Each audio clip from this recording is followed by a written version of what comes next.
Et si la plupart de vos plaisirs n'étaient pas du plaisir, mais une anesthésie, après ceci, vous ne regarderez plus jamais le plaisir de la même façon. Nous vivons à l'ère du plaisir, et pourtant, nous mourrons de faim. Carl Jung a prévenu, ce que nous poursuivons pour nous réconforter nous éloigne souvent de la guérison. Dans cette vidéo, vous allez découvrir pourquoi le chocolat, le scroll, la convoitise, le rire, ces micro-choux, sont parfois des masques, pas des remèdes. Vous verrez comment l'évitement se déguise en joie, pourquoi vos envies ne sont pas aléatoires, et comment retrouver un plaisir qui nourrit au lieu d'engourdir. On commence. On dit que le plaisir est la récompense. Et s'il n'était qu'un déguisement?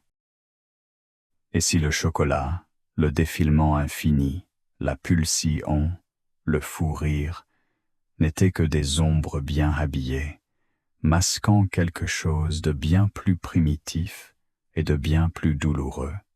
Laissez-moi vous demander, quand avez-vous ressenti pour la dernière fois une plénitude qui ne demandait rien de plus, pas simplement satisfait, profondément, radicalement, sans aucun manque?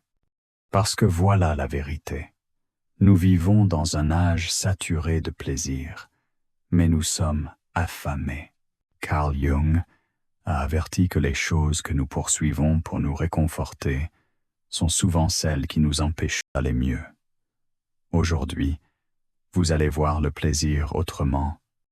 Imaginez, vous vous réveillez, vous regardez votre téléphone. Sans raison, pas d'urgence, pas de joie, mais l'habitude est plus forte que la faim. Un réel vous fait sourire 3 secondes. Vous riez, puis vous oubliez. Puis un autre. Puis encore. Et quelque part, dans ce scroll sans fin, la journée disparaît. Mais pas le manque. Vous posez le téléphone, vous grignotez du sucré, du salé ou les deux. Puis la culpabilité s'invite. Vous n'aviez même pas faim. Vous aviez besoin de quelque chose. Et ce quelque chose n'était pas de la nourriture. Ce n'était pas la dopamine. C'était le silence. C'était l'échappée. C'était une pause dans la tempête que vous n'avez jamais su nommer. Voici comment Jung le voyait. Chaque personne a une ombre, un soi caché qu'on enfouit. La distraction en est l'appel, et le plaisir, l'outil. Quand vous mangez sans faim, quand vous scrollez sans curiosité, quand vous désirez sans aimer, vous ne choisissez pas la joie, vous choisissez l'anesthésie. La vérité qui blesse, la plupart des plaisirs n'en sont pas. Ce n'est que du soulagement d'échapper à soi-même. Mais le prix est élevé, car chaque chute de pseudo-plaisir creuse la fin du vrai. Et quand on ne l'obtient pas, on se sent cassé. Nous ne le sommes pas. Nous sommes inconscients. Inconscients d'avoir confondu l'évasion avec la joie. Inconscients que le plaisir qu'on cherche est souvent un symptôme, pas une solution. Allons plus loin. Vous avez 6 ans. Vous pleurez. Personne n'écoute. Vous apprenez. Me sentir mal ne m'apporte rien. Mais si vous souriez, si vous performez, si vous vous distrayez, on vous approuve. La récompense s'imprime. Vous répétez des années. À un âge, votre douleur devient muette et vos plaisirs deviennent bruyants, plus fortes que votre solitude, plus forts que vos peurs, plus forts que l'enfant en vous qui voulait simplement être tenu. Voici ce que la plupart ignorent. Le plaisir a de la mémoire. Chaque fois que vous l'utilisez pour faire taire la douleur, vous conditionnez votre corps à craindre l'immobilité. Le calme devient insupportable. Voilà pourquoi vous ne pouvez pas rester seul, pourquoi il vous faut de la musique sous la douche, pourquoi le silence ressemble à une punition. Jung le savait. Le plaisir, mal employé, devient un ennemi de l'âme. Non pas parce que le plaisir est mauvais, mais parce que nous l'utilisons pour éviter. Le vrai ennemi, c'est l'évitement qu'il permet. Avant d'aller plus loin, faites quelque chose. Si ça résonne, si vous avez déjà ressenti cette drôle de culpabilité après un plaisir qui aurait dû vous réjouir, abonnez-vous pas seulement pour aider ce message à toucher plus de monde, mais pour vous rappeler que vous n'êtes pas seul. Et dites en commentaire quel moment vous a le plus frappé. Ce n'est pas de la faiblesse de l'admettre, c'est de la force de le voir. Regardez le piège. Imaginez une personne qui traverse le désert, courant après des mirages. Chaque fois qu'elle approche, l'image s'évanouit. Elle ne s'arrête pas. Elle croit que le prochain sera le bon. Voilà ce qu'est le plaisir quand il n'a pas de sens. Et voici l'ironie. Le vrai plaisir, celui qui nourrit l'âme, est souvent silencieux. Il ne réclame pas, il ne distrait pas, il n'endort pas, il vous dilate. Il est dans une conversation profonde, dans le fait d'achever quelque chose qui vous faisait peur. Dans ce réveil où vous réalisez que vous n'avez plus besoin de ce qui vous contrôlait hier. On ne le désire pas spontanément, parce qu'il n'est pas facile. Et pourtant, c'est le seul qui vaille. Jung a écrit « Les gens feront n'importe quoi, si absurde que ce soit, pour éviter d'affronter leur propre âme. Et le plaisir est la plus belle absurdité que nous ayons inventée. » Rambobinant. Vous êtes enfant, vous tombez, vous vous écorchez, ça pique, vous pleurez. On vous dit « Tiens, un biscuit. Ne pleure pas. » ou « Arrête de pleurer, regarde le dessin animé. » Ce moment reste, pas consciemment, mais neurologiquement. Votre cerveau apprend. Douleur égale punition, sentir égale faiblesse. Solution égale plaisir. Alors vous grandissez, et sans le savoir, vous devenez fluente en distraction. Le plaisir devient votre traducteur. Il parle quand vous avez trop peur de dire « je ne vais pas bien ». Il danse quand vous êtes trop épuisé pour avouer « je suis vide ». Il sourit quand tout ce que vous voulez, c'est crier. Mais voici ce qu'on ne vous dit pas. À chaque fois que vous remplacez une émotion par une stimulation, vous perdez un peu d'intimité avec votre vrai vous. Jung a averti, quand le monde intérieur est ignoré, le monde extérieur devient assourdissant. Et qu'est-ce que le plaisir, sinon la chose la plus bruyante de nos vies? Le scroll, le buzz, la notif, ils hurlent pour qu'on n'ait pas à écouter. Écoutez quoi? Ceci, la douleur dessous, le besoin de sang, le désir d'appartenir, la blessure d'être invisible. Le plaisir n'est pas mauvais. Il est sacré, s'il est choisi avec intention. Mais il devient poison quand il remplace la présence. Avez-vous déjà ressenti de la culpabilité après un plaisir? Après un épisode de trop, un message que vous n'auriez pas dû envoyer? Un achat dont vous n'aviez pas besoin, un repas sans faim, cette culpabilité n'existe pas parce que vous avez mal agi, mais parce qu'une part de vous sait que vous n'avez pas été nourri. Vous avez seulement évité la faim. C'est là qu'on comprend mal Jung. On pense que travailler l'ombre rend sombre. C'est superficiel. Le travail de l'ombre, c'est regarder les moments où vous vous trahissez pour du soulagement et dire « je te vois et je choisis la vérité plutôt que l'évasion ». Une histoire. Une personne enchaînait les relations. Elle disait être incurablement romantique. Chaque relation finissait pareil. Intensité, obsession, crash. Quand on lui demandait pourquoi elle ne pouvait pas s'arrêter, elle répondait j'aime l'amour. Ce n'était pas vrai. Elle aimait la distraction. Seul, le silence devenait trop bruyant. Elle n'avait jamais appris à s'asseoir avec ses blessures.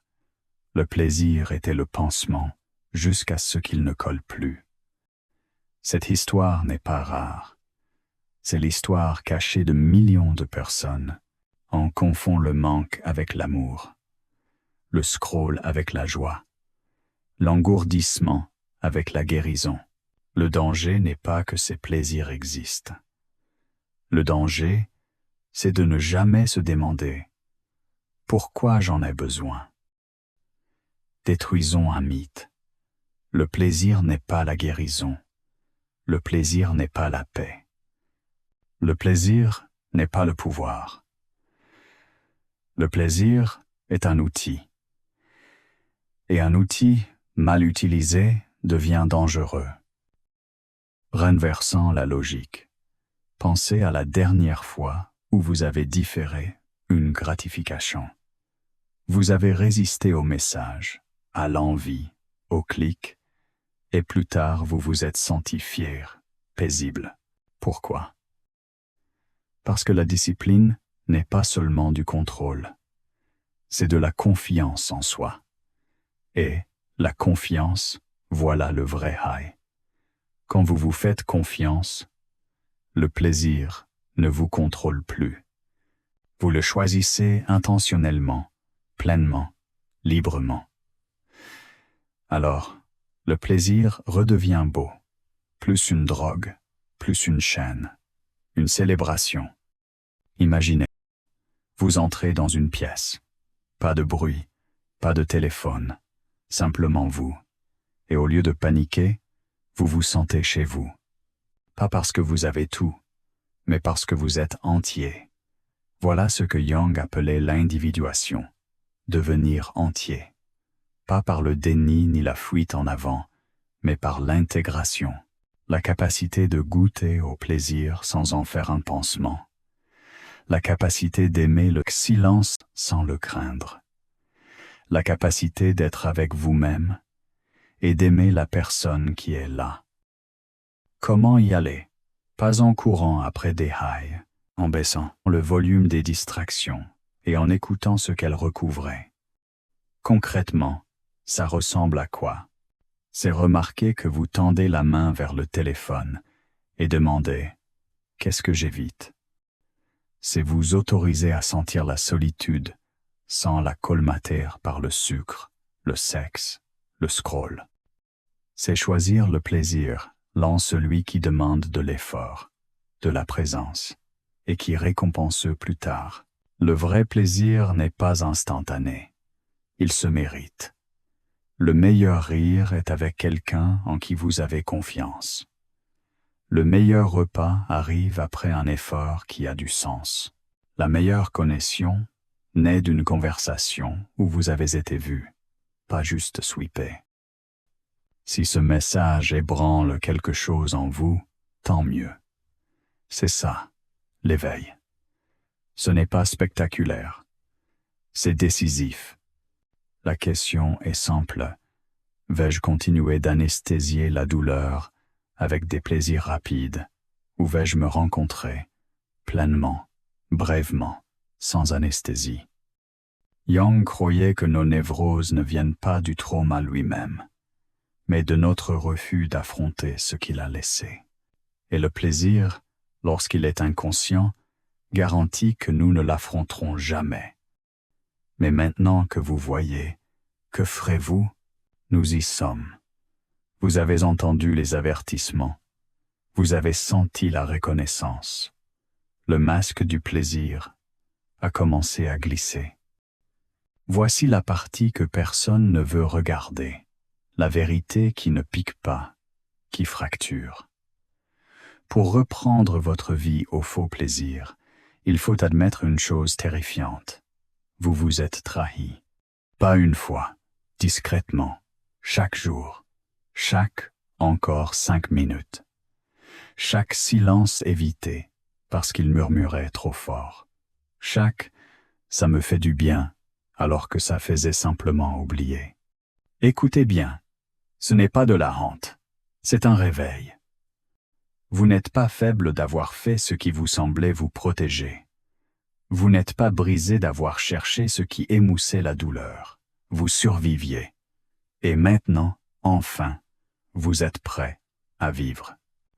Une fois que vous voyez la boucle que la plupart des plaisirs n'étaient pas de la joie, mais de la sédation, vous ne poursuivez plus les mêmes choses. La fête n'a plus le même goût. Le scroll ne gratte plus la démangeaison. Le plan de soirée ne remplit plus le vide. Le sucre n'apaise plus le cri. Car la vraie douleur n'était pas l'ennui, c'était l'absence de soi. Imaginez votre vie comme une maison. À l'intérieur vit votre enfant blessé, votre vérité oubliée, votre mémoire non guérie. Au lieu d'entrer par la porte pour les rencontrer, vous construisez un parc d'attractions dehors. Musique, lumière, bonbons, confort. Vous faites la fête sur la pelouse, pendant que votre enfant intérieur atteint invisibilisé. Voilà ce que fait le plaisir sans contrôle. Il bâtit un carnaval devant la maison, pour que vous n'entriez jamais.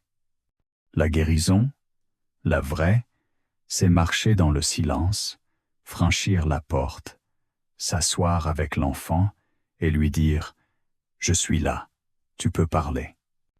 C'est ce dont parlait Jung. Il ne voulait pas qu'on devienne accro au calme.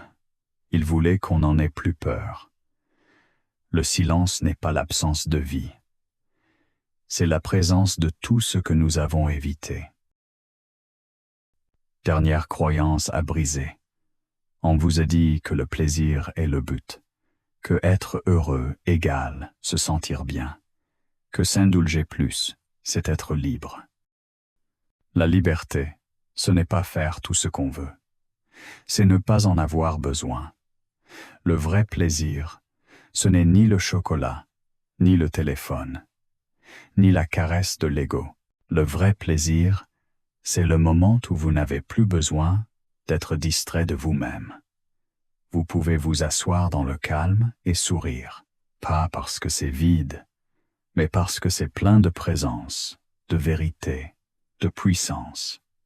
Vous devenez ce genre de personne qui ne court plus après la montée, parce qu'elle porte déjà la paix. Les autres le verront. Tout a changé. Vous parlerez plus lentement, ferez plus de pauses, rirez moins souvent, mais plus profondément. On vous demandera « Pourquoi tu bois moins? Pourquoi tu es moins sur les réseaux? Pourquoi tu ne réponds pas tout de suite ?» Vous sourirez. Ils ne comprendront pas que vous n'évitez plus rien. Vous êtes présent. Et ça effraie. Car quand on n'a plus besoin du plaisir pour aller bien, on devient puissant, incontrôlable, indestructible, immanipulable. Le plaisir ne vous appâte plus. Le marketing ne vous hypnotise plus. Les addictions perdent leur croix. La présence est revenue. Et la présence est la plus pure des rébellions. Jung a dit, le privilège d'une vie, c'est de devenir qui vous êtes vraiment. Et vous n'êtes pas un drogué de la dopamine. Vous n'êtes pas un bouquet d'envie. Vous n'êtes pas un consommateur d'émotions. Vous êtes un créateur de sens. Et le sens n'est pas toujours plaisant. Souvent, il exige, il fatigue, il dérange. Mais il est vrai.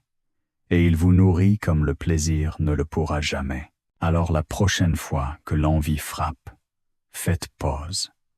Pas pour la combattre, ni pour vous juger, mais pour demander.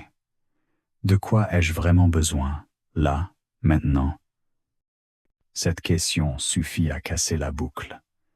Elle vous rend le stylo. Elle vous rappelle que vous n'êtes pas votre faim. Vous choisissez comment la nourrir. Vous ne regarderez plus le plaisir de la même façon. Pas parce qu'il est mauvais, mais parce que vous le voyez clairement. Vous rirez, aimerez, goûterez encore à la douceur de la vie, mais avec conscience.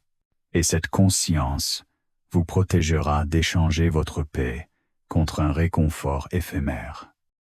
Elle rendra votre joie sacrée, vos relations plus nettes, vos habitudes plus fortes et votre silence précieux.